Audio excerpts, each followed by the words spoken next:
Hi, welcome to the next installment of the Writers Workshop webinar series. I'm Danielle Baird, and I am here with my colleague Heather Doyle Fraser, who is a coach and creative development editor. I'm Danielle Baird. I'm a designer and brand strategist, and today we are talking about how your book fits in with your business and how your book can really help you to create a business empire, and you can create such a wide variety of products and service offerings, to really take your book and give it some wings. So hi, Heather. Hi, how are you today? I'm good. I am so excited to be talking about this topic. It's one of my favorites. No. So let's just really dive in. So I really would love to hear how you see that book becoming the marketing, kind of like that quintessential marketing tool for your business, and how it can really give credibility, or how it can kind of catapult you to a different level in your business. Yeah, and so I think that there is a credibility that comes with having a physical printed book. I think ebooks are great. I think PDF downloads are great. And I think all of those have a place within your marketing. But, as we both know, taking the time to craft that printed book and to really dive into all of the forethought and planning, the writing process, the revision process, the design process. Like, this is typically, a 6 to 9 month process that you go through. Mm-hmm. And I think that when you know that the outcome is this physical book, that you take the process more seriously than, just being able to kind of crank out a PDF. I agree. Yeah, and therefore I think that you're pausing longer to really think through your message and to really get clear on what am I trying to say? What is this cornerstone belief that I am trying to express through this book? Mm-hmm. And I think that there is a permanence about a book, a physical hard copy book, that just isn't there with an ebook or a PDF. It doesn't feel the same in terms of like, when you're uploading a PDF, you're like, well, if it's not right, I can change it. And yes, with self-publishing, you can change a book if you need to, but it has to be something pretty like major to warrant a change, like a whole philosophy shift or something. And because once you got your book out there, you can't take it back from anyone who's already bought it. You can't say, oops, I want a do-over, and so you really have to be more intentional, more purposeful, I think, because that book is sitting on somebody's shelf. It will be sitting on somebody's shelf somewhere.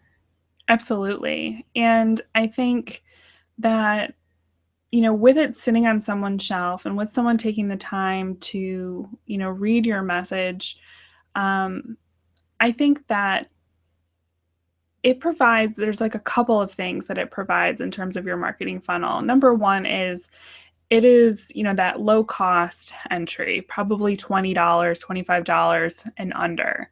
And so someone can purchase your book and read it. And through that process, they're becoming familiar with your philosophy, with your language, with your principles. And then if they do decide to go on to continue working with you in a deeper way, which could be a wide variety of things, and we can talk about that in a little bit, but when they go on to work with you, I think what is so amazing is, like, now you are both at this baseline. You're speaking the same language. You can, kind of already start here as you're diving in. You're not kind of having to repeat yourself over and over again to each client that you work with, because it's like, oh, it's in the book. Mm-hmm.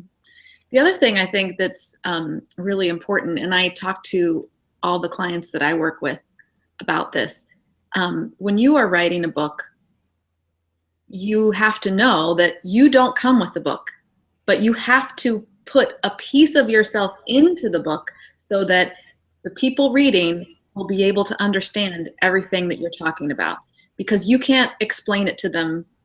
You can't explain it to them later. Like, they're not going to read your passage and then be like, Heather, can you call me and tell me what exactly do you mean here? I'm a little confused. So they're receiving a piece of you with this book, and you have to put everything in it that you want them to know about that particular topic. You don't have to put everything you know in it, but about that particular thing, you have to leave nothing out. You really have to be intentional. You have to, and that's hard to do. It really is. But I think that taking the time to create that thoroughness, that thorough message that you're never going to get in a blog post. No. You're just not.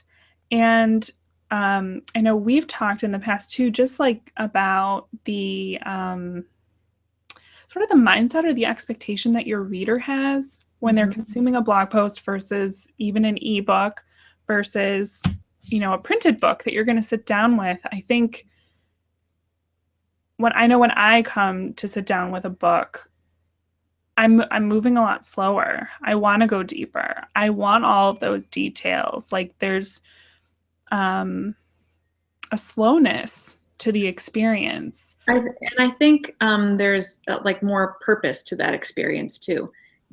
You definitely want to feel, you have an idea about feeling a certain way when you're holding a book and reading a book. You have a certain idea about what you want to have happen when you're reading the book. Like, I want to feel good, so I'm reading this book, or I want to feel informed, so I'm reading this book, or I want to feel inspired, so I'm going to read this book. So that's all in play. And also, when you pick up a book to read, it is pretty rare that the thought behind that is, I'm going to spend 1 minute doing this. Literally. I mean, like, that does not go through your head. You think, oh, I have a half an hour, or I maybe have an hour, or I maybe have 20 minutes, but you're not usually thinking, I'm going to read for 1 to 2 minutes right now, and then I'm done. Yeah. Or, but that's what you do with a blog post sometimes. Like, oh, I got a couple minutes, I can do that. While Facebook is up, while your email's pinging, you're very distracted, I think, online, or you've kind of like wandered somewhere and now suddenly you're on this blog post, right? Which is, maybe getting half of your attention. But yeah, I don't think anybody's like accidentally started to read a book. No. Well, how did that happen? Oh my God, I'm reading. What? How'd I get over here? And so, that kind of undivided attention is like people would pay big bucks for online. And so, like, you're helping people carve out that time and space to really be able to sit down with you in a quiet spot, maybe on an airplane or on a bus, or, in their living room. And you're able to have that conversation with them. And I just think that's becoming more and more rare. Yeah, and I think, that what you're hitting on right now is that with the book that you write, you are building a relationship with someone without even knowing them, because they are feeling connected to you when they're reading that book, especially if you're a coach or you have some kind of entrepreneurial business where you're interacting with people, and then after they read your book, they want more, and they feel like they know you because you gave them a piece of you. You already did that. And so, as you were saying, you start kind of on this level playing field. For the reader, they're starting with, I feel like I know you, or I feel like I know about you and what we're going to talk about already, and I'm already trusting you. I have given you my sacred time, because time is sacred, in reading this book, and you've already built my trust with this book. Not completely, but you started that process, and I want more now. Yeah, it's, you've drawn them in just a little bit closer. And I think that's what we all want, with our communities. And I think, the book can really be the beginning of you building your community, building your tribe. And I think sometimes in marketing, what is really easy to forget, because we can crank out content fast. Mm-hmm. which is an amazing tool. But I think, by slowing down a little bit in the creation process and being really intentional about what am I giving? What am I giving to my reader? What am I giving to my viewer? Mm-hmm. Um, I think that it sets up that level of trust and that level of respect. Like you're showing that you're respecting their time. Mm-hmm. And, By giving in them the turn, best that you have. You're yeah, giving them the best that you have. yeah. And I just think, again, like that's becoming more rare. Mm-hmm. I think the well thought out, well edited, well crafted, polished message is becoming fewer and far between. Mm-hmm. And I really think that we still crave that. We still want that depth. And so by you taking the time to create that, you're going to stand out in the marketplace. Yes. 100 times yes. And then I think what's amazing too is once you've gone through the hard work of coming up with the stories that you want to tell and crafting this narrative through your book, you've done a lot of the hard work. You've got that foundation. And then I think what is so amazing is you can take that and repackage it, repurpose it, and share it then in a wide variety of media. And that repackaging becomes so much easier because you've already done the hard work Mm-hmm. of And of that creation of the message. So, but let's dive a little bit into that, because it's not just a complete, just like, okay, I'm going to slap something else on here and then we're good to go. That's not what it is, right? It's something a lot different. And I think that's where some people get a little bit tripped up too. Oh, I can just, just slap something else on it and put it out and we're done. And that's not how it works. But there is some there's a really good way that you can repackage content to serve different purposes. So it's not exactly the same content, but it's at the core the same content, and it becomes part of your brand. It becomes part of what you're known for. But it's different, so that people will want to buy all of those things, not just the book. They want to buy the book. They want to buy the e-course. They want to buy all of these different things, because it all started with that one book. But it's not, oh, I'm not going to buy that because that's just the same as the book, right? No, that's not what we're talking about. Yeah, and I think there's sort of two layers to that. So I think the first layer, where it is maybe like more direct repurposing, is you can have your book, you can have your ebook, which Right. like a Kindle version. Yeah, that's direct. That's to like, yeah, don't have to do anything else. That's for people who only want ebooks. They don't want a hard copy book, and that's fine. And that's great.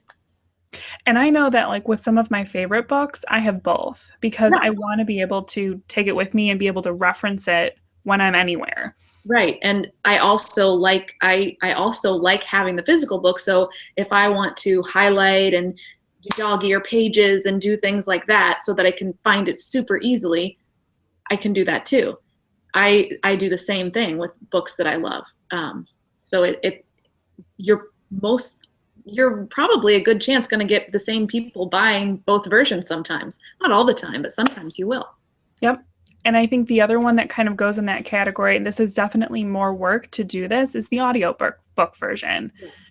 And we're not going to go into kind of all the specifics on that, but that's usually you or, a professional voice narrator reading your book aloud. And again, that just provides your reader with a different way to consume it. And I know that like I have Big Magic on audiobook that I listen to all the time. Mm-hmm. And I also have Big Magic by Elizabeth Gilbert in hard copy. Right. And so, this example of print versus digital versus audio, it's the same content, but you're presenting it in a couple of different ways so that your reader can choose which method they prefer.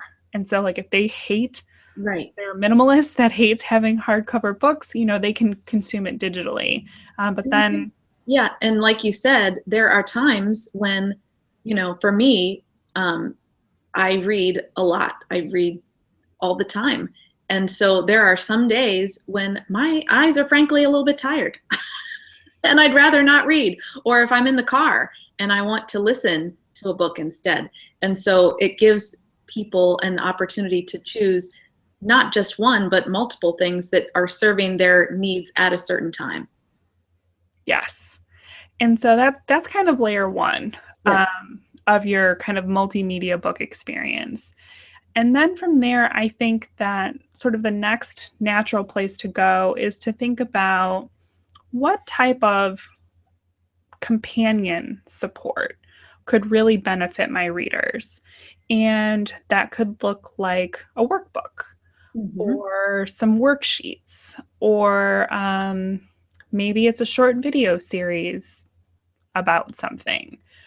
And this piece can sometimes be offered for free as a free download, um, because depending on kind of your publishing process, but if we're going to assume that you are a self-publisher, you're publishing on Amazon, you don't get any customer data for the people that purchase your book. Mm-hmm. And so, it can be a really smart marketing strategy to find ways to encourage people to go to your website and give you their email address in exchange for something. Mm-hmm. And so, a really easy kind of common thing is, some worksheets or a little library of something. Mm-hmm. Um, and so that's, kind of your next level. And at the free level, it could be something really small. It could be 10 worksheets, or maybe it's an Excel something, a budgeting thing that fits with your book, or it's um, 3 audios. You can really get creative based on the content of your book. Well, and I think that's the important part. There's no one like this works for everybody. It really needs to be customized and make sense to your book, the content of your book. It's not going to be the same for everybody. And even, in my instance, when I published my companion piece, which was the journal, it was really, really hefty because it's, 40 weeks of journaling.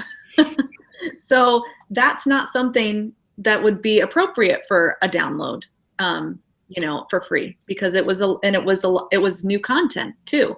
So that's a little bit different than, it's significant. Yeah. And so now you have a second product. And so someone can buy your book and go through and read and reflect. And if they loved this book and they're like, oh, I would love to, what's kind of the next step? How can I go deeper? This book. Yes. So they're going to spend more time with you. They're going to journal and fill this whole book up. And then from there, like, I know what you've seen is you've gotten some feedback from some of your readers, how they've taken your content and are now giving it another layer of life of its own. Can you tell us a little bit about that? There have been some people who are starting, weekly devotional clubs around my book. And that's just amazing. And so that's leading me to think, I think maybe I need to do maybe some kind of online course with this, because people are already starting to do something like that without me even doing anything. So I would love to be able to give that to them and just enrich their experience even more. And the other thing about my companion, even though it's based on the original book, it is written in such a way that if you didn't have the original book, you could still do this. You could still do this journal, because of the way that the prompts are written and the writing is done. So if you are a real journal geek and you're like, I want that, and they buy that, and then they think, well, I'm having such a good time in here, I'd like to buy the other book. So they kind of work in tandem too. Yeah. And one of like the first brand in book that I really became aware of kind of how you could take this multimedia experience and really use it to charge far more than the $15 or $20 that you're charging for your book was Danielle LaPorte and the Desire Map. Yeah. If you're not familiar with what that looks like, this was the original. And what she did, and so Heather has a different version. Let me change the camera here. Same content, but obviously different cover. Different. Yeah, and we realized mine's from 2012. I think Heather's is from 2014. Yeah. And so I know that I bought this book right when it came out. And this was part of, I think it was like $600, this package that I purchased. And I was like, I bought it for gifts. Like, and then kind of later on, as I just dissected it, I was like, holy cow. I just like happily paid like $600 for a book. Like, what kind of ninja work just happened here? So tell us what else though is with that. It's not just the book. No, it was not just the book. And like, I think actually I didn't get the book for weeks. So what Danielle LaPorte did is she built out this experience. Yeah. And so within the book itself, again, this came later, but I got a PDF copy of it immediately upon purchase. And so the front of the book is kind of the, the typical narrative. And then you can flip it over and it reads backward. And all of this is worksheets. And so it's a 2-in-1. And let me share my screen real quick and I can show you. And my book is not set up that way, just for people listening in on this. So she changed the way that she did that. But I'm sure the content is the same. But it's packaged in a different way. Yeah, so I think with a later iteration, I think she did get some feedback. So when I bought it, the only way you could get any of this was in the big package for like the $500 or $600. And so you got the book, the physical book, and then you got a digital version of what she calls book 1, which is like all of the theory, and then book 2, which is the workbook. Again, all in one in the printed version. Then she had audios, she has videos, she has a playlist. And let me just give you a peek of what that looked like.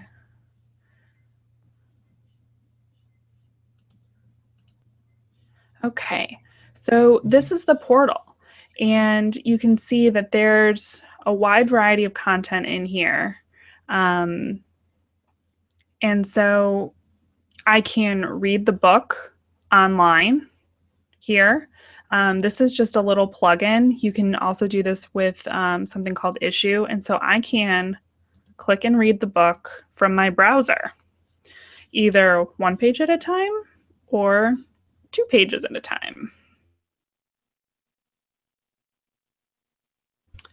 Just going to go back and so this is a whole website that she built out. There are these e-notes, within her book. She talks about like you're basically looking at how do you create your core desired feelings. And so she talks about doing things on Pinterest. There's a whole app. There's the audiobook. There's a video series. And I think that, at least for me, that she was the first person who I saw really take the book and just blow it up. Yeah. And I think now you can buy a lot of these pieces a la carte rather than. Well, and so when I bought the book, I just bought the book only.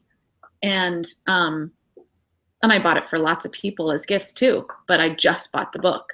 But I also bought, she had a weekly planner, and I bought, she has these, and the weekly planner incorporated a lot of the stuff that was in the book in a different way, with the core desired feelings and all that kind of stuff.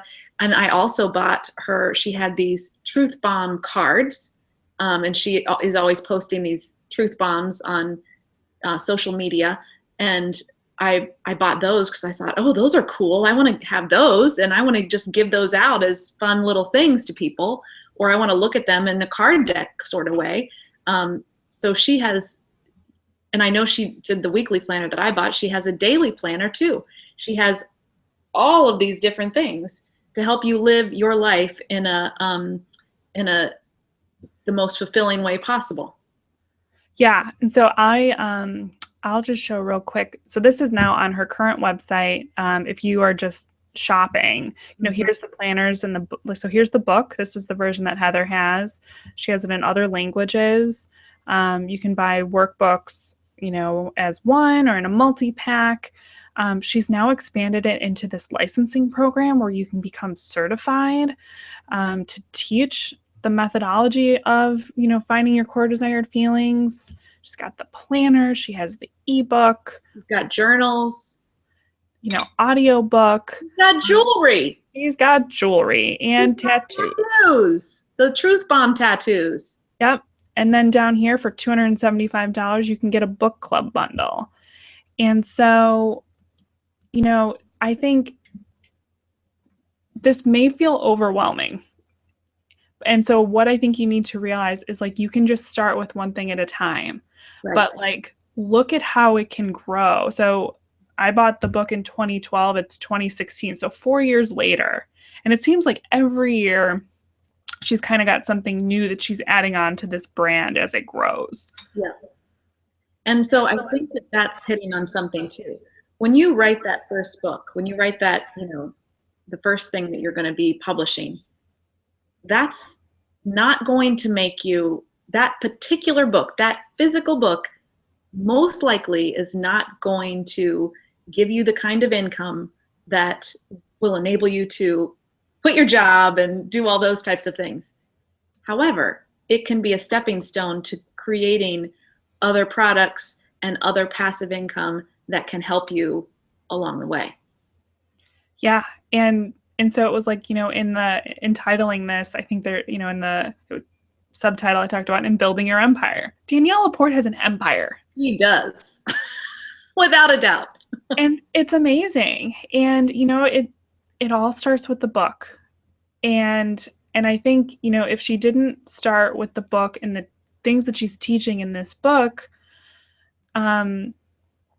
this set the foundation for this whole brand. Mm-hmm. And so, it's she talked, everything in here is about how do you want to feel and helping you find the feelings. And so it's the tattoos are just single words, but they're feeling words. Right. But if you didn't have this and this concept, the tattoo line would feel weird.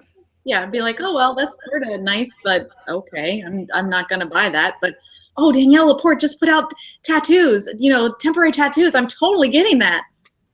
Yeah.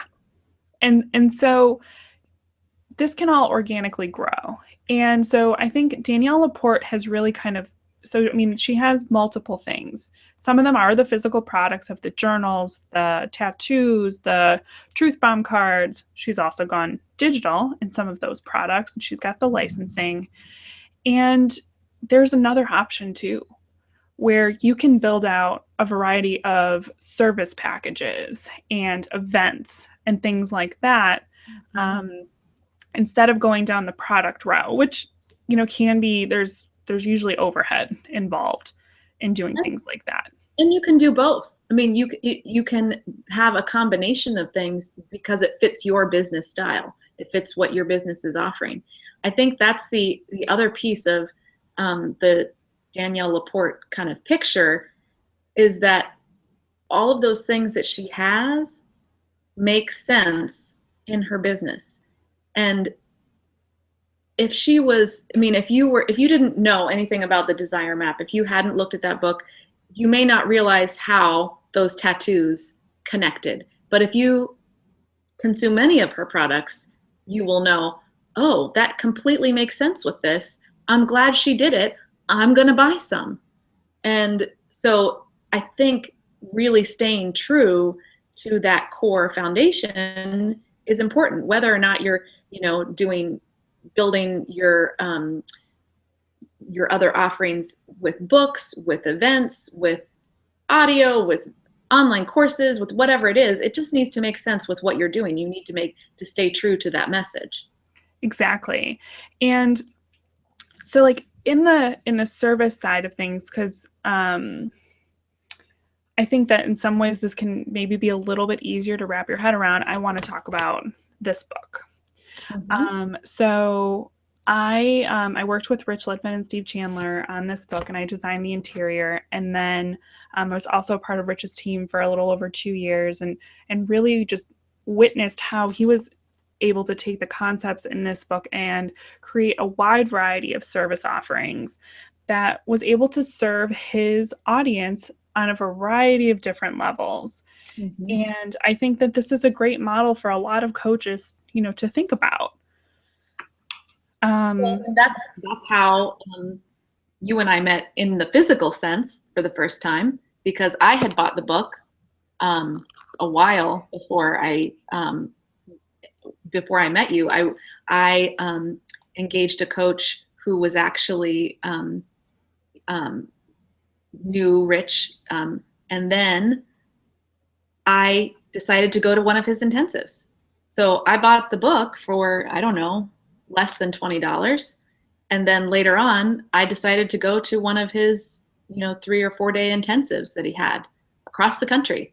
But I was completely willing to do that and was very happy to go. And I had an amazing experience. Yeah. And I think before I dive into some of the specifics with the Prosperous Coach, one thing to kind of think about just as a high level marketing thing in looking at your funnel, I think especially if you're a service provider, is at different levels along your funnel, you can start to think about how much access to me am I giving? And so, like you said, when someone reads your book, you don't come with it. No. And so that's kind of, over here at the littlest part of your funnel. And then it could go to, maybe an online program where you get to listen in on a group call and maybe ask a question once a month. It could then go to, a live event where you're one of 100 people in the room. And so, you're a little bit closer. That could then go to a smaller group coaching program where you're one of 6 and you're going to get to be on the phone with the author every week or a couple of times a month. And then, at the highest tier would be a one-on-one client where they're getting individualized personal attention. And, as you're kind of going up this funnel, it's $20 over here and probably tens of thousands or thousands of dollars over here. Because I get that question sometimes, like, how do I know what to give away or what to include at different price points? And I think that sometimes thinking about like the level of access to you can sort of be a good framework to look at. Yeah.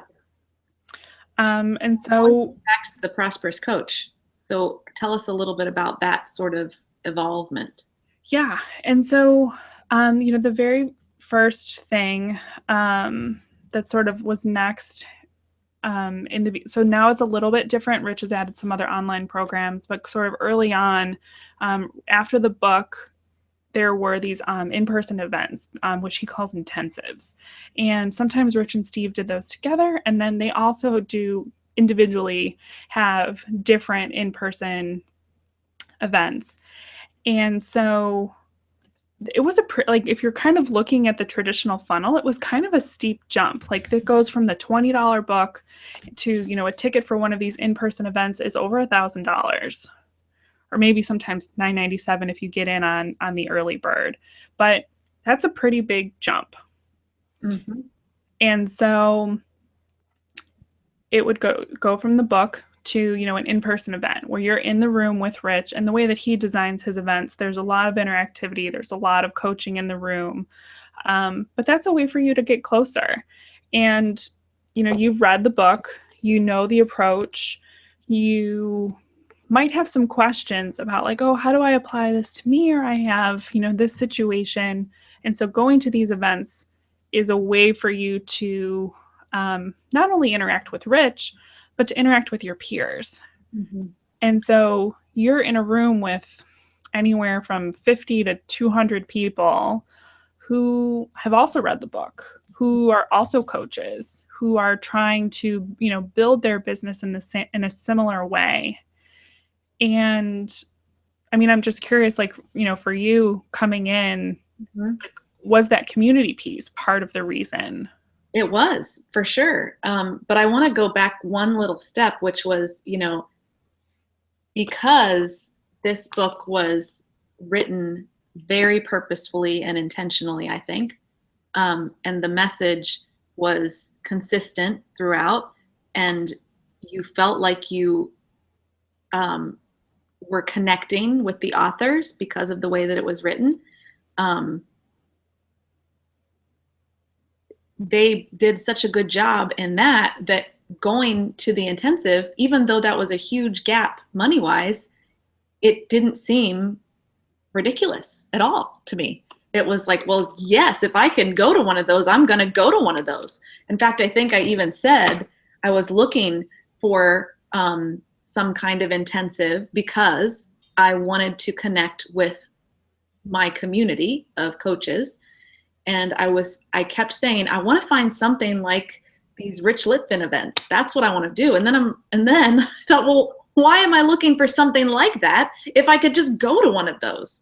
And it just so happened that at that time, one of those things was happening. I mean, one of the intensives was happening. And so it was a no brainer for me. I said, well, if I can go meet the person who wrote this book, hear him speak about all of these concepts that I resonate with, and then get to meet all these other coaches in the same room who are also building similar businesses to mine and using this philosophy, I am there. Like, sign me up now.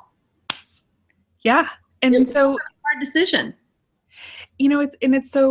it's such a win-win.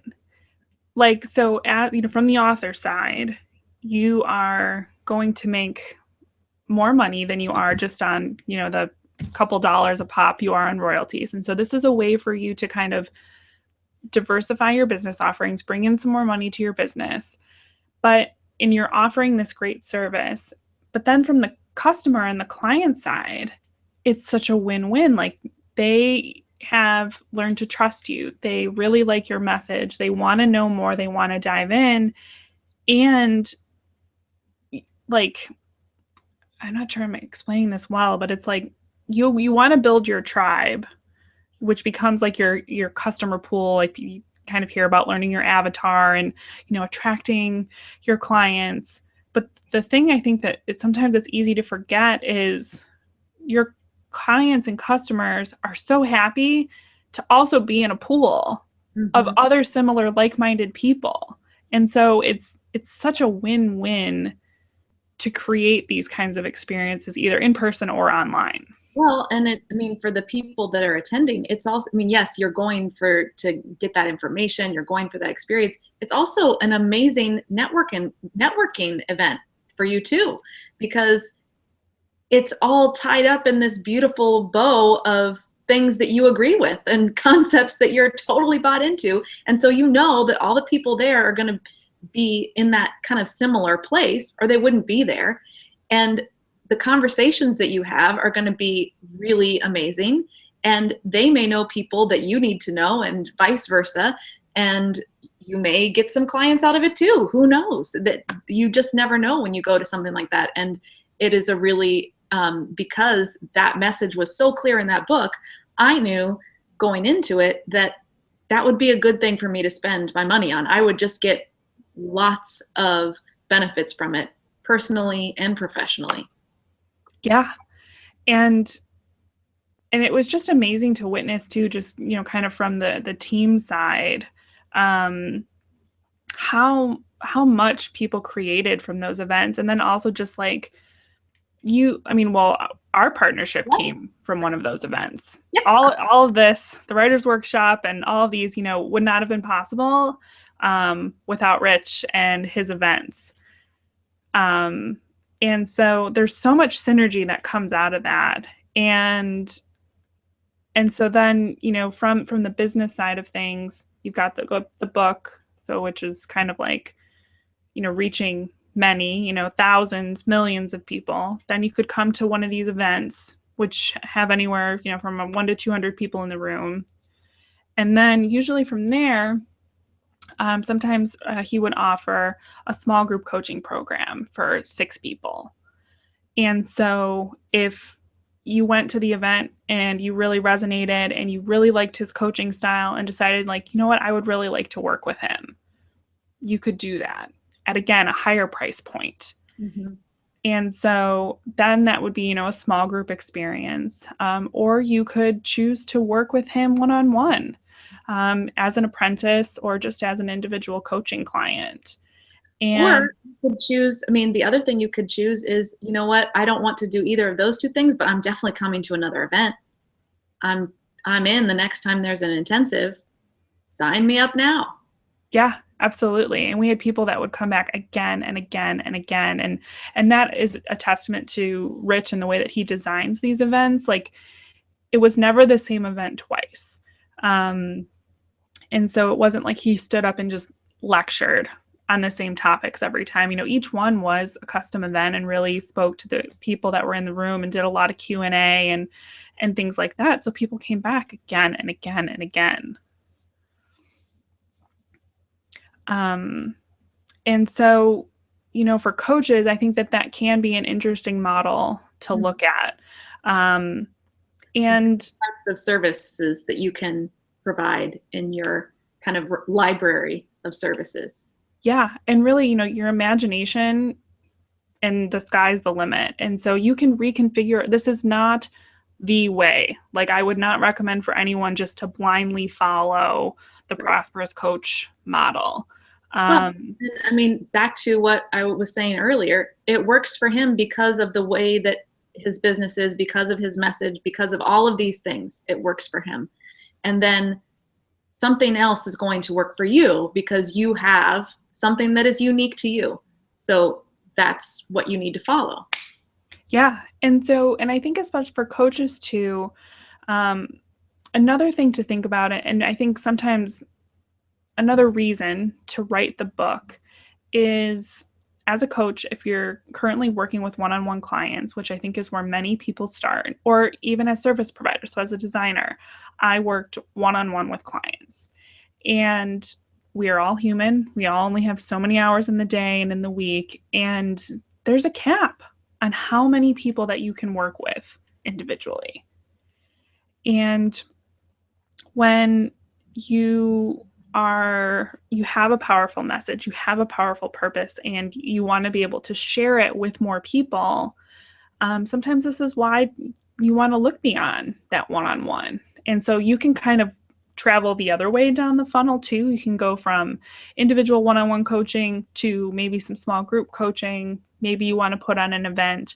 But I mean, really, a book can reach millions across time too. So it's not an event that took place on March 8th, 2016. And so either you were there or you weren't, and it's gone.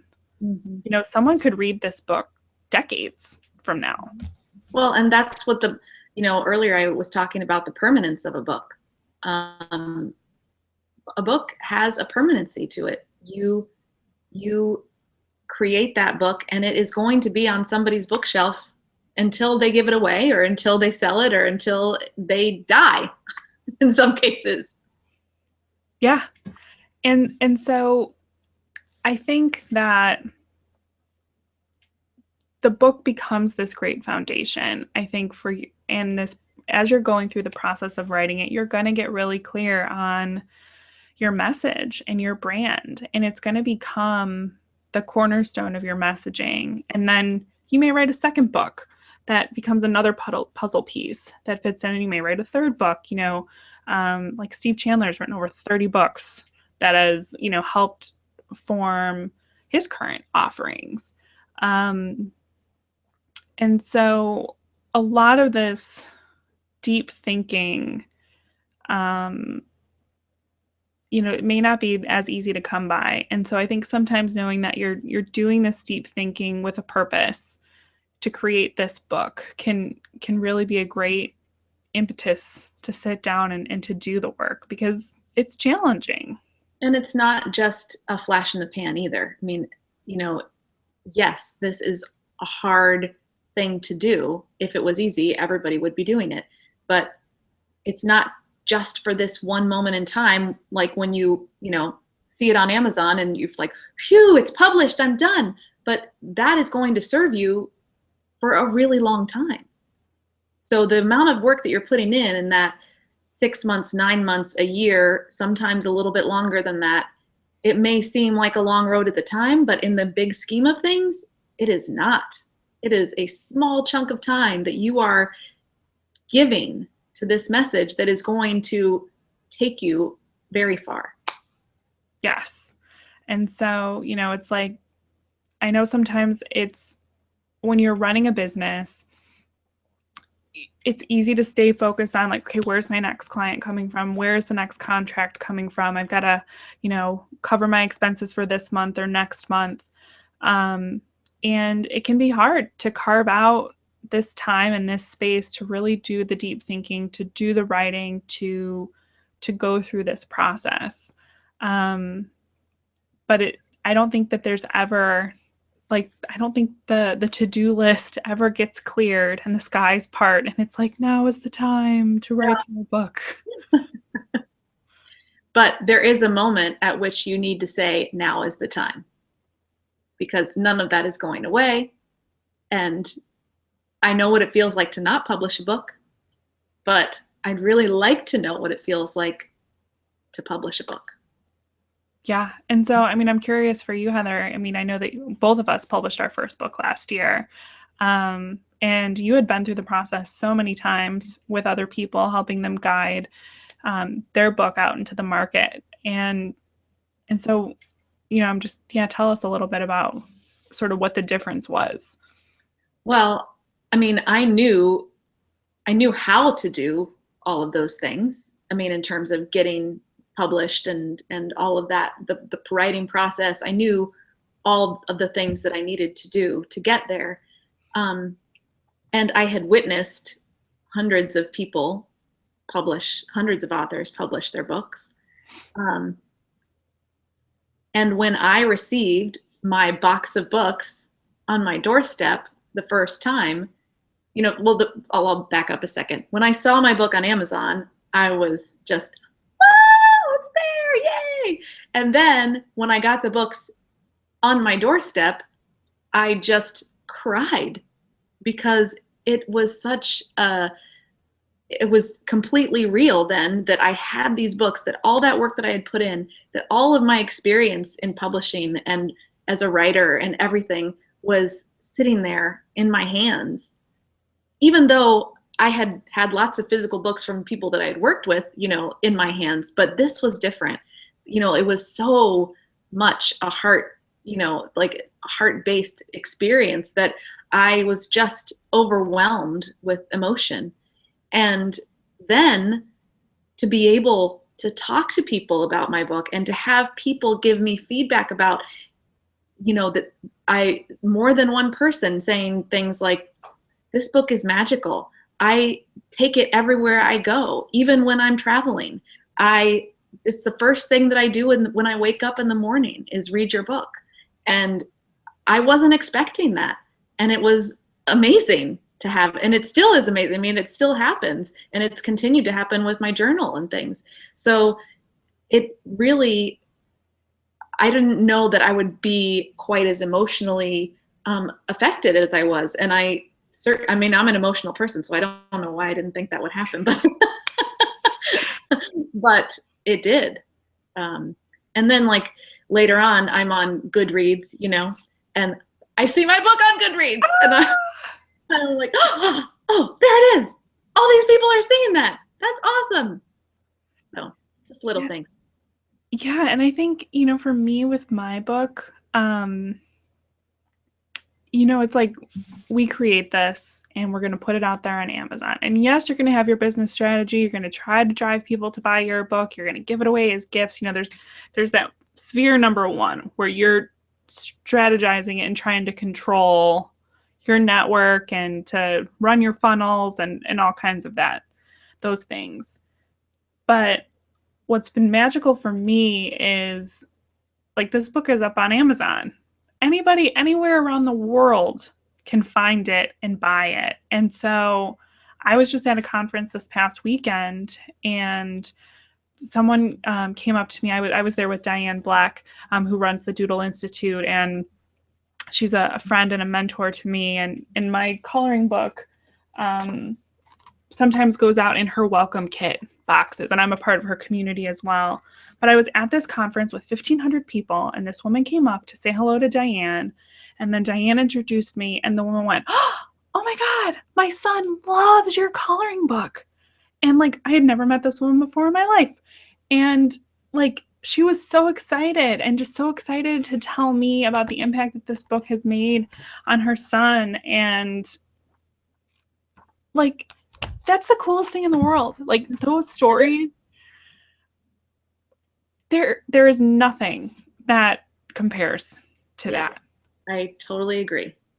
And so I just don't know. I know that, like, yes, I could create this as a digital download on my website and buy Facebook ads and drive strangers to it that way. But I just believe in the tactile experience of books. And so, yeah, I think everybody, all people who are in business, should really strongly consider crafting their message into a book. If that makes sense for their message, absolutely. And I think the reason we're doing this webinar series, the reason that we are partnering together, is because we want to help people do that. And that's why we are creating the Writers Workshop for people, because it is difficult to do, and it's a big task. And with that group, we are giving people the opportunity to have editorial and coaching services and design and branding and marketing services for this book that they're going to spend 7 months with us working on. And not only that, but they get that community piece too. So that's the whole reason that we're creating that program. To really help people and to help create that support system. When we both were writing our books, we used each other as accountability partners, and then hired each other to help create. And so we beta tested this on ourselves, and it was hugely successful. And we both really agreed that like that support when you're going through this process is crucial, because we both had days where it was like, what am I doing? Why am I writing this? And why am I spending so much time on this? And this is hard. And then there was also other days where it was like, oh my God, look at what I cranked out today. Yeah. And it was so fun to do that with a friend and a partner, and to have someone else just kind of understand the challenges and the successes that go with it. And so that community piece is a big part of the Writers Workshop, and why we're doing it as a small group. And you can also hire us just to work with you individually, but we felt like it was important to create this community. And I don't think that it's out there in this way otherwise. And that's what we were noticing too, that this having a creative community of writers to support each other, to be able to workshop your pieces with them, and have individual expert help with through editorial and coaching and through design and marketing and branding, and then creating this whole package. At the end of that time, you have your book, you have everything right there. Yeah, and you're ready to launch it. And so, it's this blend. We are going to be teaching and talking about, just, concepts and the how-tos, but then it's all tailored and for you in your process, and you can ask questions and keep moving forward instead of trying to having to do that guesswork and figure out all of these pieces yourself. Mm-hmm. And so, if this is an experience that sounds like it could be supportive to you, we would love to have you join us. It begins in April, so we have just a couple more weeks of enrollment. We just have a couple of spots left. So head on over to Writers Workshop HD, like Heather and Danielle. So writersworkshophd.com to learn more about the program. And then, please reach out to Heather and I if you'd like to have a conversation, again, to talk about the specifics of you and your book and your business, to see if this could be a good fit for you. We would love to have you. We'd love to have you. We'd love to talk with you. We'd love to learn about your book. So thanks for tuning in on this series. We have a few more scheduled in the coming weeks, so stay tuned and check out Writers Workshop HD for more. Thanks again. Bye. Bye.